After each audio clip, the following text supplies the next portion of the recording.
guys, so we're inside Lynch equipment, it sounds like and this is just some of the equipment on the showroom floor. Got a Scag Ride 2 like I demoed last year, and a lot of Ferris and some Snapper Pro on the floor. But the piece of equipment that we're taking out to demo is this Scag Windstorm. So let me just kind of show you around the machine. It's got some nice beefy tires on it. This is a 2019, and we're looking up the specs on it right now. So it does have the 37 horse Briggs & Stratton on it. Well, sorry, the 37 horse Vanguard EFI. So I've seen a lot of these on online on YouTube, and they look like a blast, and you can get so much work done with them. The amount of leaves that they'll move. Okay, it says I have it. It's pretty sweet. The thing I also like about it's very compact. I mean, the overall unit isn't any longer than a stand-on mower. So, big old. I think this is all 10-inch. All of the tubing, all of the metal, or all of the fan housing is all metal, and then this part right here is plastic, coming down to the tip or the elbow. So, got your gas can, fuel gauge, or gas tank and fuel gauge. Let me see what size those tires are.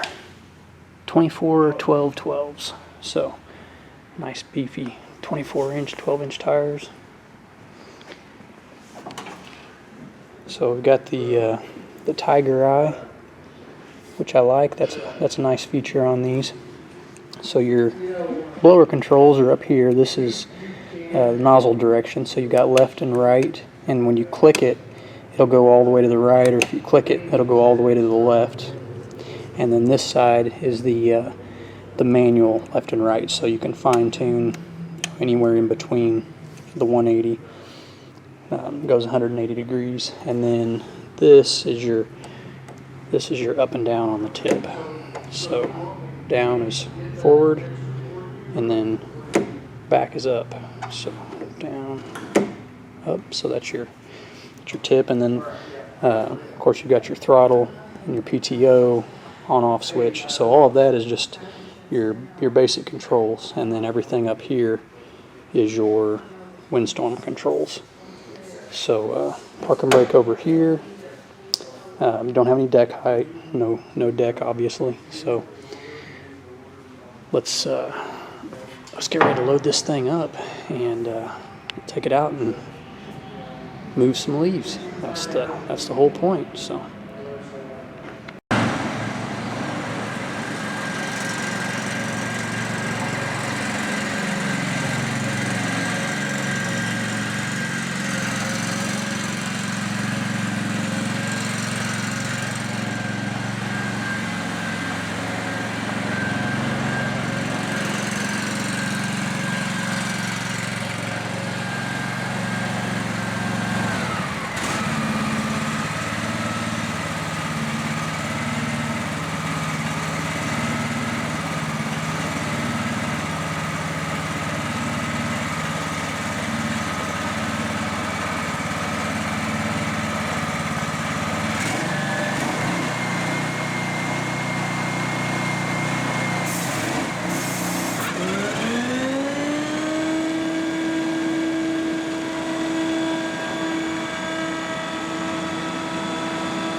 guys, that thing is a beast. When you turn that fan on, it sounds like a hurricane for sure. So sounds like a jet engine. Hey guys, so got the Scag Power Equipment Windstorm with the nozzle direction system, ultra high velocity blower. Okay, I wanted to give you guys a look underneath.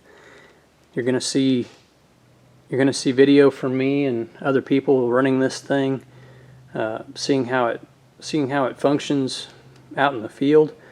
But when it comes time for maintenance and things like that, I always like to see what's underneath a machine. So I'm just going to give you guys a look here up under. So we'll start back in the back. There's your springs for the platform suspension, and also your hydros are back in there. And then working our way back, you've got the two pulleys in the back which run the hydros. There's your filter, so your hydro filter. Here's your clutch, and as you can see, that clutch has a lot going on. You've got a dual belt system on the clutch. Coming on back from there, there's a dual idler pulley with spring tension on it. And then this is your belt system that actually drives the blower.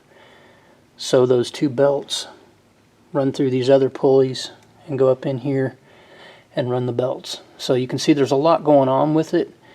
You got a couple of heavy duty springs right here that keep tension on the two sets of idler pulleys. But other than just your belt system basically, oh, and then there's also part of it you can see right here that has a guard on it, which is that's a good idea. That's a nice beefy guard too. Just taking a look at that. It's a nice beefy guard because that's the lowest point underneath this mower. You know, other than the fan itself, you know, that's the lowest point, and so they've got everything guarded and protected. This is all really good steel construction. Seems to be a very well built machine, which, you know, I think Scag's got a good reputation for that anyway. Things being built well, built strong. It's got a lot of, you know, if you just look underneath it, it's got a lot of clearance overall. I'd have to measure that, but I'd say that's pretty near 8 to 10 inches at the lowest point of clearance. So you've got a lot of clearance under the unit, and just wanted to give you guys, like I said, a view of the bottom side of this thing. That may not be something that you'll see on other videos, so thought I'd throw that in there for you.